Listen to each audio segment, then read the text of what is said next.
How do you know a family? How do you know homes that are dysfunctional? There's violence without safety. Violence without safety. There's physical abuse. There's verbal abuse. There's emotional abuse. Constant threats. Constant intimidation. Which leaves the children feeling unsafe in what should have been the most safest place on earth, the family. Constant intimidation. That's what rules in the family. Threats all the time. Have you been close to a family where you hear the father making statements like, I will disown you? Oh God. Please, I grew up in an amazing environment. Sometimes I'm asking myself, what if not for Jesus in my life? Honestly. I ask myself, what if not for Jesus? I don't know what my life will have become, because I saw too many of this. I lived with neighbors. I saw shouting. I saw fighting. I saw everything.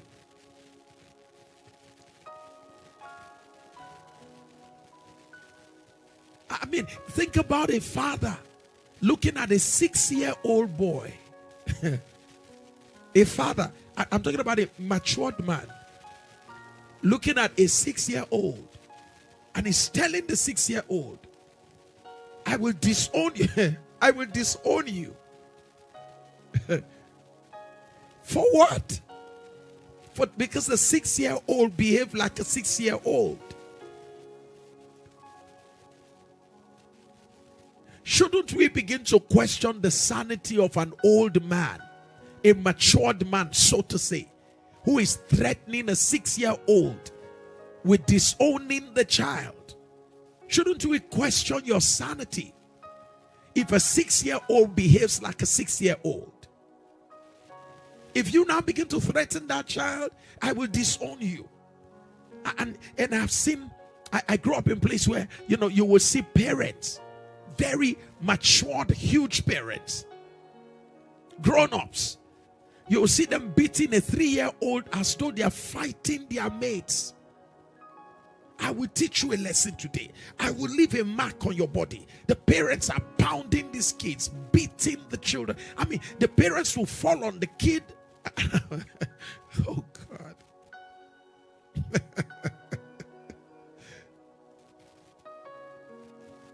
Reverend Sam, in my family, we were never allowed to express our feelings. Gone through brokenness, raised by parents that never knew how to nurture us. We grew up being talked down on, abused physically. I really feel with you. Thank you for sharing your thoughts with us. That's why we're here today. Somebody said, that's my family.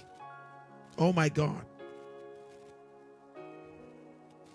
And when he met me, he said the last lady he separated with, he beat her to the point she was unconscious. He vowed never to beat a woman again, somehow telling me I am fortunate.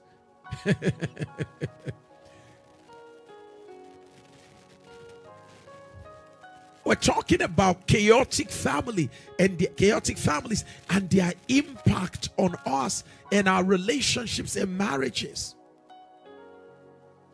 Every child deserves a family where love is louder than fear. We all deserve to grow up in homes where love is louder than fear. And here's the point. If you didn't have it, why don't you make up your mind to give it? Why don't you make up your mind that you will have the kind of family you never had? Oh, come and talk to me. Shouldn't that be your goal? That I will work on my marriage, that I will work on my relationship. I will ensure that my family becomes like the family I never had. And what kind of family will that be? A family where love is louder than fear.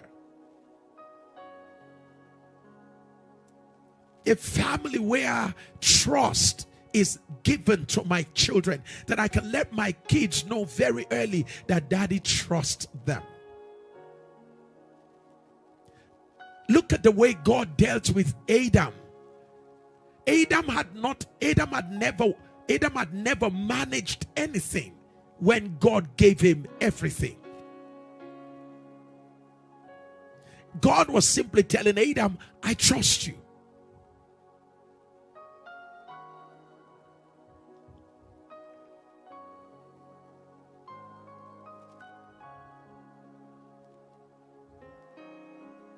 Chaotic family are families where there's addiction without accountability.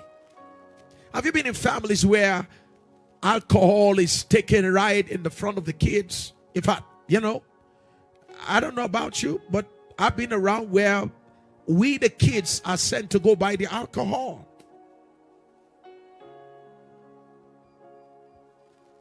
I'm talking about the father kids. Oh my goodness. Kids were sent to beer parlors. Kids were sent to pubs to go buy alcohol at age 5, age 3. Normalizing such an environment in the mind of a child. So what a child was exposed to at 5, the child will begin to frequent during teenage years, and eventually to be the home of that adult later in life. Because in the first place, it has become normal. An abnormal environment that the child should not be exposed to. The child has been made to go to that environment consistently.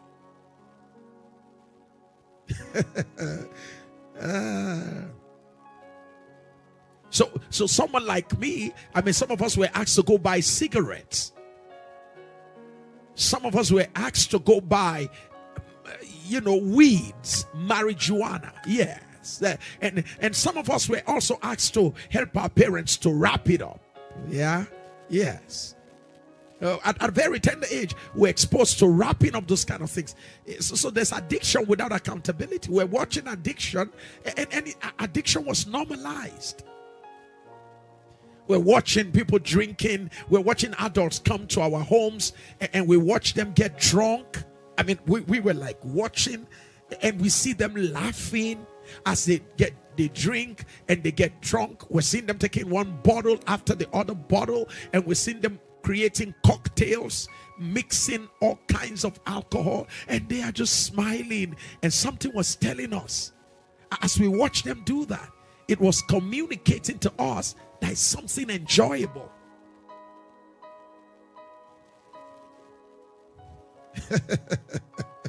Somebody said, I had such an experience.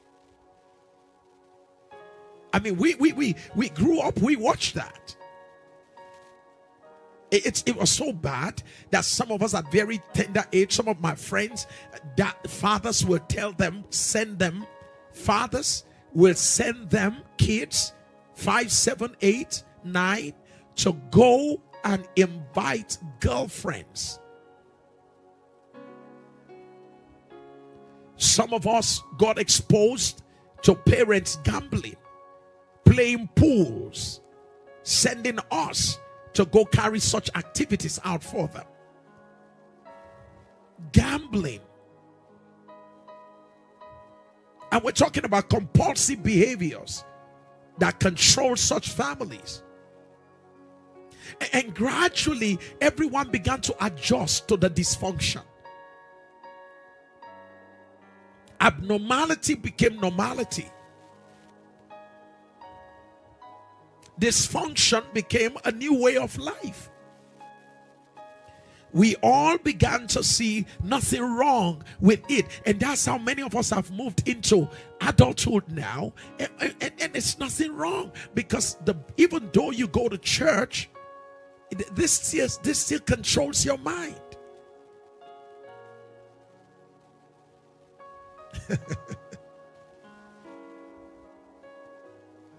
I came from a broken home where you can't express how you feel I pray to marry right and have a healthy marriage. I come from such addictive background.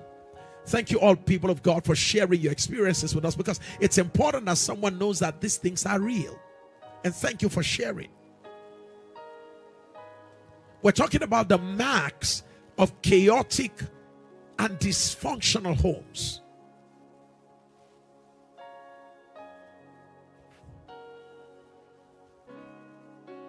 Let me say this. Addiction rarely destroys just one person's life. The moment one person becomes addicted, families will suffer to some extent the consequences of one becoming addicted to anything. Once there's addiction to gambling, monies that should stay in the family will go in a different direction. When there's addiction to alcohol, monies that should stay in the family will go in such a direction. Addiction rarely affects just one person.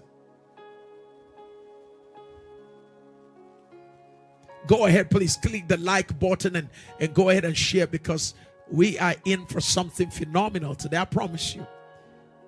You are about to discover why you behave the way you behave in relationship, and you are also discovering perhaps why your partner behaves the way your partner behaves.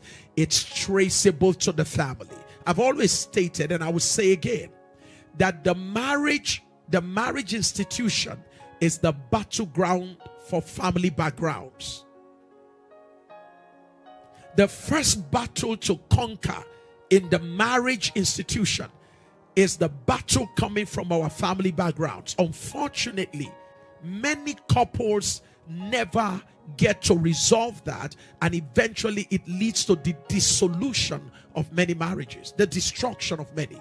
Many marriages will never be normal for the rest of their lives until they are able to trace their troubles back to where they are coming from.